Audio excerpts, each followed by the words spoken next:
दोस्तों, क्या अच्छा इन्वेस्टर बनने के लिए बहुत ज़्यादा इंटेलिजेंट होना ज़रूरी है? क्या आपको स्टॉक मार्केट की हर छोटी बड़ी चीज़ पता होनी चाहिए?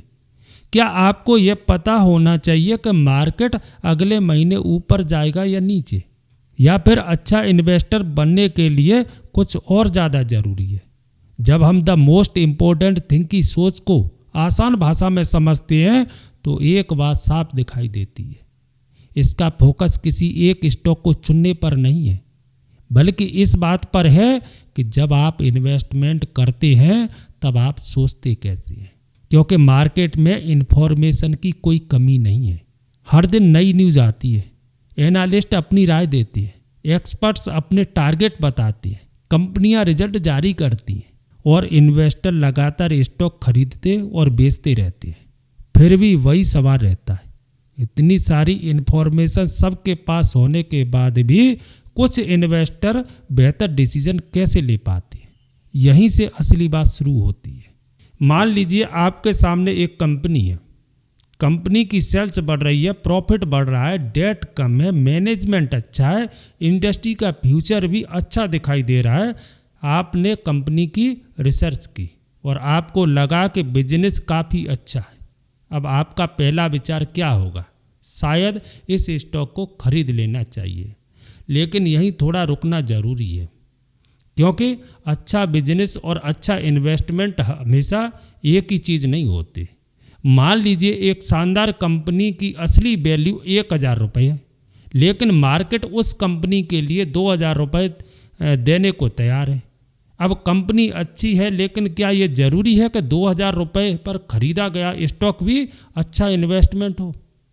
ज़रूरी नहीं। दूसरी तरफ कोई कंपनी इतनी पॉपुलर नहीं है, मार्केट उससे बहुत ज़्यादा उम्मीद नहीं कर रहा, लेकिन उसकी असली वैल्यू 1,000 रुपये है और स्टॉक 600 रुपये में मिल रहा है। अब सवाल बदल जाता है। आप ये नहीं पूछ रहे कि कौन सी कंपनी ज़्यादा अच्छी है, आप ये पूछ रहे हैं कि मार्केट उस कंपनी के बारे में क्या सोच रहा है और असलियत क्या है।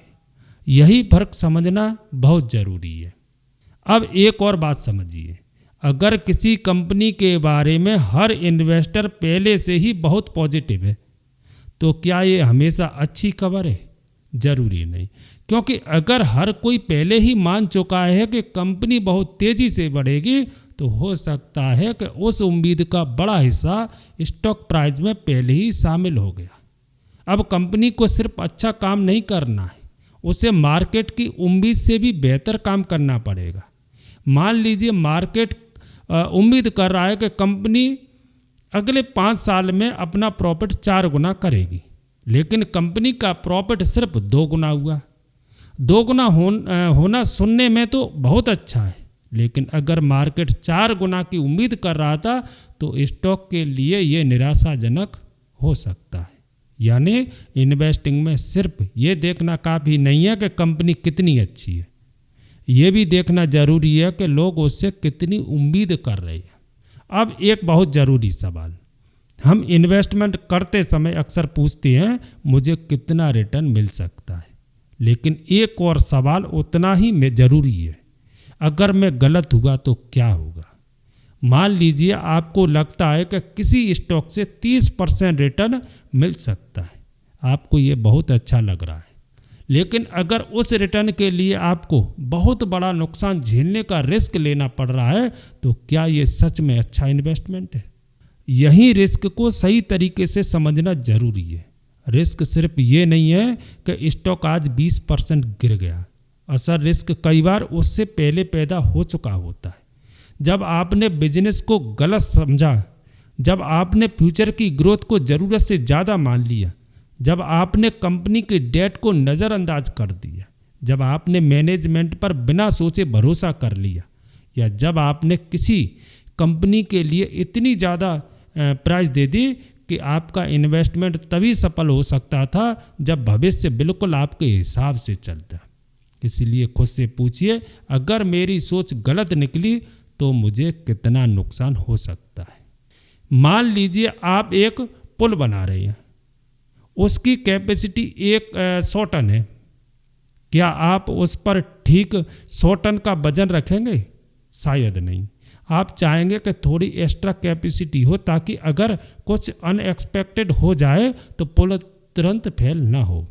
इन्वेस्टमेंट में भी यही सोच काम करती है। इसी आसान भाषा में आप गलती की थोड़ी जगह रखना कह सकती है।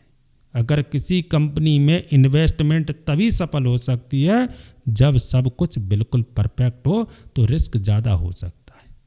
लेकिन अगर आपने ऐसी प्राइस पर खरीदा है जहां कुछ चीज़ें आपके हिसाब से न होने पर भी इन्वेस्टमेंट संभल सकती है तो आपकी स्थिति थोड़ी मजबूत हो सकती है।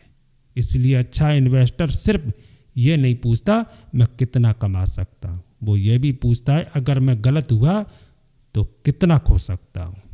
अब मान लीजिए आपने कंपनी को समझ लिया, उसकी वैल्यू समझ ली, रिस्क समझ लिया, फिर भी एक चीज़ बचती है, मार्केट का मूड।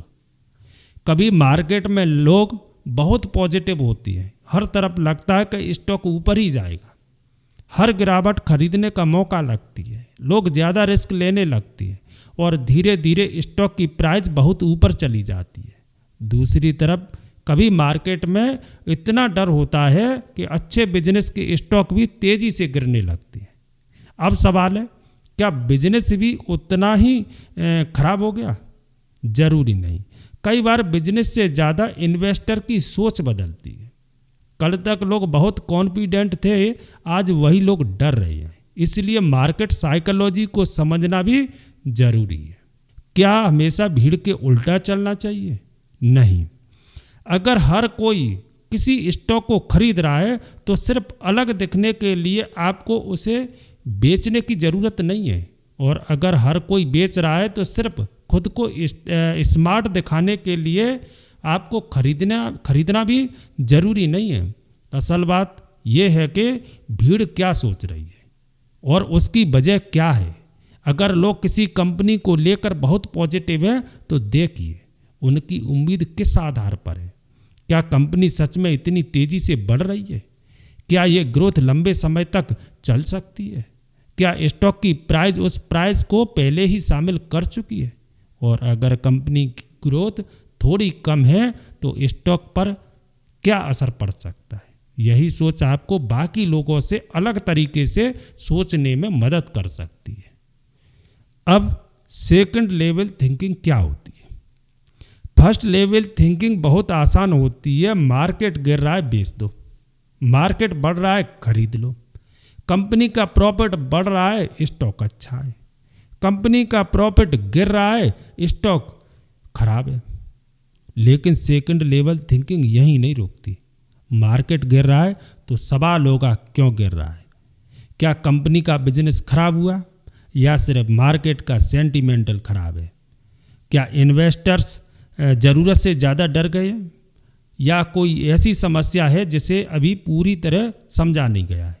इसी तरह अगर मार्केट तेज़ी से बढ़ रहा है तो सिर्फ ये नहीं पूछना है कि मार्केट क्यों बढ़ रहा है, ये भी पूछना है क्या इस अच्छी खबर का असर पहले ही स्टॉक की प्राइस में आ चुका है? यही सेकंड लेवल थिंकिंग है। मान लीजिए एक कंपनी अगले 5 साल में अपना प्रॉफिट 2 गुना कर सकती है। सुनने में यह बहुत अच्छा लगता है, लेकिन मार्केट पहले से उम्मीद कर रहा है कि कंपनी का प्रॉफिट 4 गुना होगा। अब कंपनी का प्रॉफिट 2 गुना होना अच्छी बात है, लेकिन स्टॉक के लिए यह उतना अच्छा रिजल्ट नहीं हो सकता। क्यों? क्योंकि मार्केट की उम्मीद इससे भी ज़्यादा थी। इसलिए इन्वेस्टिंग में सिर्फ ये जानना जरूरी नहीं है क्या होने वाला है, ये भी समझना जरूरी है कि लोग पहले से क्या उम्मीद कर रहे हैं। अब सबसे ज़रूरी चीज़, खुद को समझिए।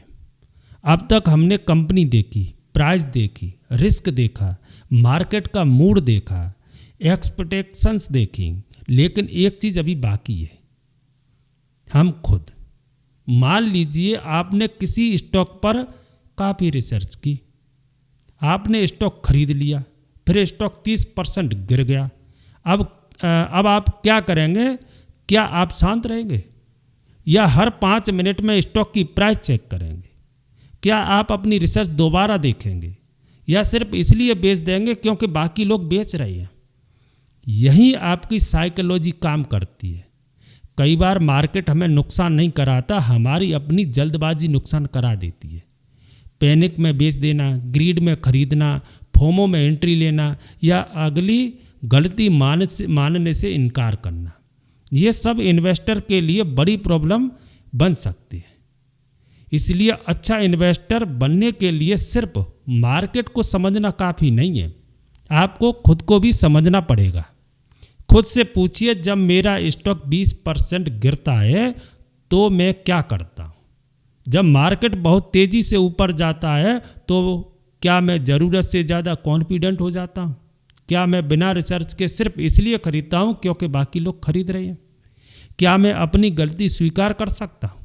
क्या मैं अपनी पुरानी राय बदल सकता हूँ? ये सवाल बहुत ज़रूरी है, क्योंकि अगर आपको अपने ही बिहेवियर का पता नहीं है तो अपने रिस्क को समझना मुश्किल होगा। इसलिए आपको पता होना चाहिए कि आप कितना नुकसान सह सकती हैं, कितने समय तक इंतज़ार कर सकती हैं, कितनी वॉलेटिलिटी संभाल सकती हैं, और सबसे ज़रूरी, ज़रूरत पड़ने पर अपनी राय बदल सकती है या नहीं। अपनी राय पर भरोसा रखिए, लेकिन ईगो मत रखिए। ये थोड़ी अजीब लग सकती है। अगर आपको अपनी रिसर्च पर भरोसा नहीं है तो इन्वेस्टमेंट कैसे करेंगे? लेकिन दूसरी तरफ, अगर आपको अपनी राय पर इतना ज़्यादा भरोसा है कि फैक्ट्स बदलने के बाद भी आप अपनी राय नहीं बदलते, तो ये भी प्रॉब्लम है। इसलिए सही बैलेंस है, कन्विक्शन रखिए लेकिन ईगो मत रखिए। अगर आपकी रिसर्च मजबूत है और सिर्फ शॉर्ट टर्म प्राइस आपके खिलाफ गई तो सिर्फ डर कर फैसला बदलना जरूरी नहीं। लेकिन अगर कंपनी का बिजनेस ही बदल गया, आपकी ओरिजिनल सोच गलत साबित हो गई या कोई नई जानकारी सामने आई तो अपनी राय बदलने में कोई शर्म नहीं है। मार्केट के सामने यह साबित करना जरूरी नहीं है कि मैं सही था। आपके लिए ज़्यादा जरूरी है मेरा पैसा सही जगह है या नहीं। मार्केट हमेशा एक जैसा नहीं रहता।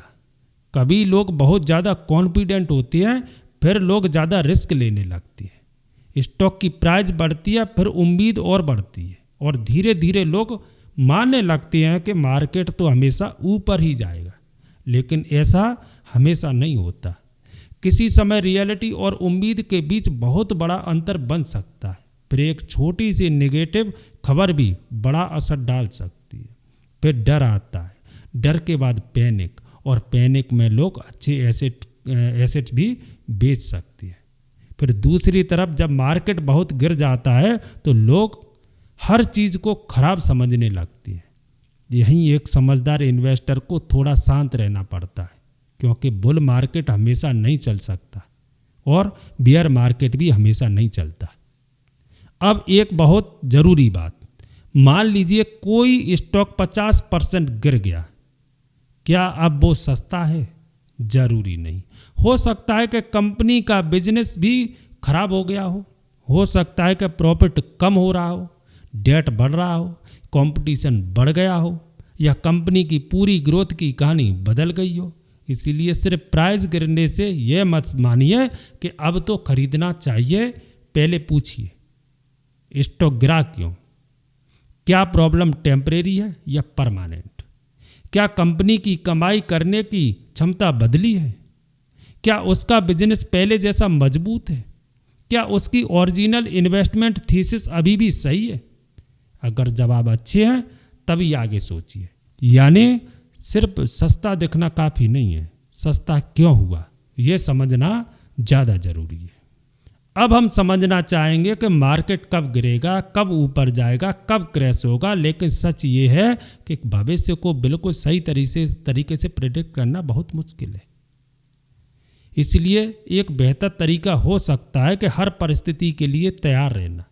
अगर मार्केट 20% गिर गया तो, अगर 40% गिर गया तो, अगर कंपनी की ग्रोथ धीमी हो गई तो, अगर इकोनॉमिक में रिसेशन आ गया तो, अगर आपकी इन्वेस्टमेंट थीसिस गलत हो गई तो, इन सवालों के बारे में पहले सोचना आपको मुश्किल समय में शांत रहने में मदद कर सकता है। एक मजबूत इन्वेस्टर यह नहीं सोचता कि मेरी प्रेडिक्शन जरूर सही होगी। वो सोचता है कि अगर मेरी प्रेडिक्शन गलत हुई तो क्या मैं संभल पाऊंगा। यही फर्क बहुत बड़ा है। अब पूरी बात को एक साथ रखती है। अच्छा इन्वेस्टर सिर्फ कंपनी को नहीं देखता, वो कंपनी के साथ साथ प्राइस देखता है, वैल्यू देखता है, रिस्क देखता है, मार्केट की उम्मीद देखता है, दूसरे इन्वेस्टर क्या सोच रहे हैं ये भी समझता है, और सबसे ज़रूरी खुद की साइकोलॉजी को भी समझता है। वो हर बार सही प्रेडिक्शन करने की कोशिश नहीं करता, वो ये समझने की कोशिश करता है कि अगर वो गलत हुआ तो नुकसान कितना हो सकता है। वो अपनी रिसर्च पर भरोसा रखता है, लेकिन नई जानकारी आने पर अपनी राय बदलने के लिए भी तैयार रहता है, और वो मार्केट के एक्सट्रीम मूड में थोड़ा शांत रहने की कोशिश करता है। यानी अच्छा इन्वेस्टर वो नहीं जो हर बार सही होता है, अच्छा इन्वेस्टर वो है जो गलत होने पर भी खुद को संभाल सके। तो दोस्तों, अगर मुझे द मोस्ट इम्पोर्टेंट थिंग से कुछ एक बात याद रखनी हो तो मैं ये नहीं कहूँगा कि मार्केट को प्रेडिक्ट करना सीखो, मैं कहूँगा अपनी सोच को बेहतर बनाना सीखो। क्योंकि मार्केट में हमेशा अनसर्टेनिटी रहेगी, आपको हर खबर पहले नहीं मिलेगी, आप हर स्टॉक का फ्यूचर नहीं जान सकते, हर इन्वेस्टमेंट सफल नहीं होगी, लेकिन आप कुछ चीज़ें कंट्रोल कर सकते हैं। आप कितना रिस्क लेंगे, किस प्राइस पर खरीदेंगे, आपकी एक्सपेक्टेशन कितनी होगी, आप अपनी रिसर्च में को कितनी बार चैलेंज करेंगे, और गलत होने पर कितनी जल्दी अपनी गलती स्वीकार करेंगे। यही चीज़ें लंबे समय में बहुत मायने रखती है, क्योंकि इन्वेस्टिंग सिर्फ अच्छे स्टॉक खोजने का गेम नहीं है, कई बार ये बड़ी गलतियों से बचने, पैसे को बचाने का भी गेम है। जब मार्केट बहुत एक्साइटेड हो तब थोड़ा शांत रहना, जब मार्केट बहुत डरा हुआ हो तब थोड़ा रैशनल रहना, और जब आपको लगे कि मुझे सब कुछ पता है तब खुद से एक सवाल पूछना, क्या ऐसा कुछ है जो मैं अभी नहीं देख पा रहा हूँ। क्योंकि एक अच्छे इन्वेस्टर की सबसे बड़ी ताकत ये नहीं है कि वो हमेशा सही होता है, बल्कि ये है कि उसे पता होता है कि वो हमेशा सही नहीं हो सकता। यही सोच आपको ज़्यादा हम्बल बनाती है, बेहतर सवाल पूछना सिखाती है, बेहतर रिसर्च करने में मदद करती है, और बेहतर डिसीजन लेने की संभावना बढ़ाती है। इसलिए अगर पूरी बात को एक लाइन में कहना हो तो मैं यही कहूँगा, इन्वेस्टिंग में सबसे इम्पोर्टेंट थिंग कोई स्टॉक नहीं, सबसे इम्पोर्टेंट थिंग आपकी सोच। और जब आपकी सोच बेहतर होती है तो धीरे धीरे आपके इन्वेस्टमेंट डिसीजन भी बेहतर होने लगते हैं। तो आज के वीडियो में बस इतना ही, मिलते हैं अगले वीडियो में, तब तक के लिए जय हिंद।